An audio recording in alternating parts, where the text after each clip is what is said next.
Apolline Matin. Face à vous. Est-ce que vraiment l'étape du 15 décembre pourra être respectée? C'est-à-dire cette étape qui devait mettre fin à notre interdiction de circuler, fin à la fameuse dérogation aux attestations que l'on écrit et que l'on écrit maintenant, on a l'impression depuis des semaines et des mois. Je vous pose la question à vous tous, je vous pose la question aussi dans un instant à vous, docteur Imad Kanso, vous êtes infectiologue à l'hôpital Antoine Béclère à Clamart dans les Hauts-de-Seine. Xavier est avec nous, qui nous appelle de Seine-Maritime. Bonjour Xavier. Bonjour Apolline. Bonjour Xavier, ça fait plaisir votre bonjour. Vous êtes enthousiaste, vous y croyez au 15 décembre? Ah non, pas du tout, mais moi je vais me le prendre moi-même. Voilà, c'est ça. Exactement, parce que voilà, pour moi on n'est pas été confinés là. Faut pas dire qu'on a été confinés, c'est complètement faux. Il y a autant de monde dans les routes, dans les magasins, partout quoi. Donc ouais, on aurait mieux fait de confiner mieux. Le gouvernement, ouais, vous y croyez plus trop là? Oh, pas du tout. Non. Entre Monsieur Casse-Tête et puis et puis Monsieur Véran là, c'est ça. Monsieur Véran là, c'est plutôt Monsieur Charlatan. Hein. Excusez-moi. Ah ouais. Pourquoi vous dites ça? Pourquoi vous dites ça, Xavier? Parce que ça m'énerve. Moi, j'ai subi le premier confinement en étant routier. Bon, je suis routier, donc je me trimballe partout. Ouais. Voilà, nous, tous les routiers, on prend des risques, on va partout. Ouais. Et je vois dans les sociétés, il y a des sociétés où il n'y a aucun protocole de sécurité. Voilà.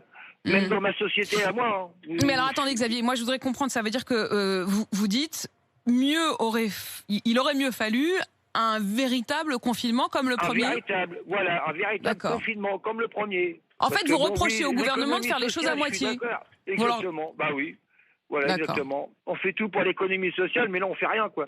Parce que je vois, les bars, les restaurants, tout est fermé. Mais c'est honteux, Un confinement plus strict, mais peut-être du coup qu'on aurait subi moins longtemps. Merci Xavier, je voudrais vous poser la question. Tout à fait. Je vous pose la question tout de suite à vous, à vous aussi, Imad Kanso, vous êtes donc infectiologue. Quand vous entendez Xavier donc à l'instant, qui nous dit oui, mais bon, résultat, on va avoir un confinement beaucoup plus long. On est quand même d'accord globalement, l'étape des 5000 contaminations par jour, c'est pas gagné. Donc il y a peu de chances quand même que le déconfinement arrive le 15 décembre. Est-ce qu'on peut même se mettre à se dire qu'au fond, les restaurants ne vont pas rouvrir en janvier? Bonjour. Oui, c'est vrai que ça laisse penser que c'est pas évident, que ça va pas peut-être se faire. Comme dit Xavier, peut-être qu'il aurait fallu être un peu plus dur, mais c'est très compliqué aussi. Et le fait est que malgré les jauges un peu plus basses, la situation un peu plus relâchée, entre guillemets, ça a quand même marché. Donc ça s'est amélioré, sauf que maintenant ça stagne. Voilà. Entre nous, vraiment, vous vous projetez, vous vous dites, fin janvier, j'imagine les restaurants rouvrir? Non, pas vraiment. Non, parce qu'en fait, ça stagne, comme vous dites. La diminution ne s'amorce pas correctement. Elle est très lente. Les hôpitaux, certes, ont respiré. Et les réanimations également. Chez vous, à l'hôpital, oui, ça va? En général, ça va, on tient quand même. Mais ça va remonter. L'ouverture des choses qui se font là actuellement, ça va vraiment Mais docteur, augmenter. quand même, on nous dit qu'il y a encore beaucoup de contaminations par jour, ce qui veut dire que le virus circule encore beaucoup. Mais c'est un chiffre qui est quand même assez fluctuant, difficile à objectiver, si je puis dire. C'est-à-dire que, en fait, tout dépend mécaniquement du nombre de personnes qui se font tester. Et s'il y a beaucoup de gens qui se font tester, automatiquement le nombre de cas positifs va augmenter. Mais si c'est que des jeunes, par exemple, qui sont positifs, alors quelle est vraiment la conséquence? Alors, si on prend que ce paramètre, vous avez tout à fait raison. Donc, c'est pour ça qu'on ne le prend pas à lui tout seul, en réalité. En fait, ce qu'on compte aussi, c'est pas que ce chiffre, c'est le R, comme on a vu, le R0. C'est-à-dire le taux de contamination. Le taux de contamination, le nombre d'entrées, donc SOS, urgence et entrées à l'hôpital, le nombre d'hospitalisations et le nombre en réanimation. Avec donc, évidemment une question qui est si ces jeunes sont contaminés et qu'à Noël, ils retrouvent leurs parents et leurs grands-parents, évidemment, le virus circulera alors auprès des personnes les plus à risque. David nous appelle de Haute-Garonne, bonjour. Oui, bonjour. Bonjour David, soyez le bienvenu ce matin. Vous y croyez, vous, à ce déconfinement le 15 décembre et puis à la question de la circulation? Moi j'y crois, oui, parce qu'ils seront obligés. De toute façon, l'État sera obligé, puisqu'ils viennent de confirmer jeudi que 2 départements pouvaient librement circuler au pas de la case et en Andorre. Ouais. vendredi. Ouais. Donc toute l'Ariège et toutes les Pyrénées-Orientales peuvent librement circuler. Alors ce que je comprends pas, c'est qu'on on se pose la question que le 15 décembre, on risque de pas déconfiner.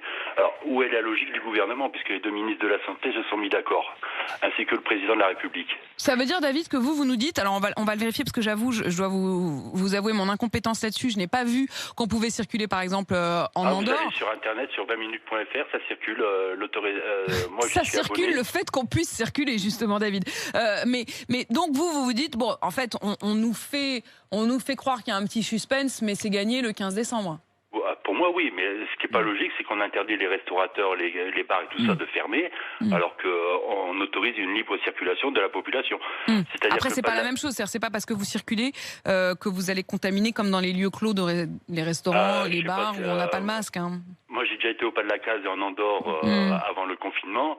De 80 000 personnes, ils passent à 300 000 personnes en une journée.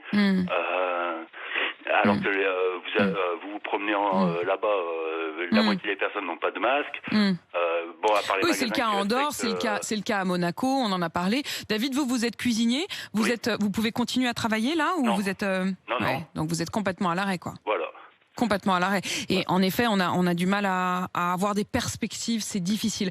Merci beaucoup, David, d'avoir témoigné. Et puis cette question, effectivement, Louis. On peut confirmer, effectivement, que c'est Andorre, la principauté, qui elle-même a annoncé que les habitants d'Ariège et des Pyrénées-Orientales pouvaient se rendre dans la principauté avec une attestation spécifique pour y faire leurs courses, notamment. Tout comme, effectivement, on avait fait un reportage d'ailleurs avec RMC, tout comme Monaco, bien sûr. Un dernier mot avec vous, Imad Kanso. Est-ce qu'ils n'ont pas été un peu trop ambitieux quand même au gouvernement en fixant cette barre des 5000 qu'il faudrait atteindre? Oui, je pense que ça a été un peu ambitieux comme chiffre parce que d'abord, il n'était pas exclu que le virus circule énormément, comme lors de la première vague. Donc on avait moins de contrôle parce qu'il y a évidemment, après le déconfinement, il y a eu beaucoup de déplacements. Donc la population s'est déplacée énormément et tout le pays était impliqué. Donc on avait moins de possibilités d'ouvrir des hôpitaux ailleurs et résoudre éventuellement le problème localement dans les lieux un peu plus restreints. Donc là, ça s'est vraiment répandu et c'était beaucoup plus compliqué de contrôler. Merci beaucoup, docteur Imad Kanso, infectiologue à l'hôpital Béclair de Clamart. Et puis demain matin, vous le savez, il y aura un nouveau conseil de défense qui décidera sans doute de la suite des événements.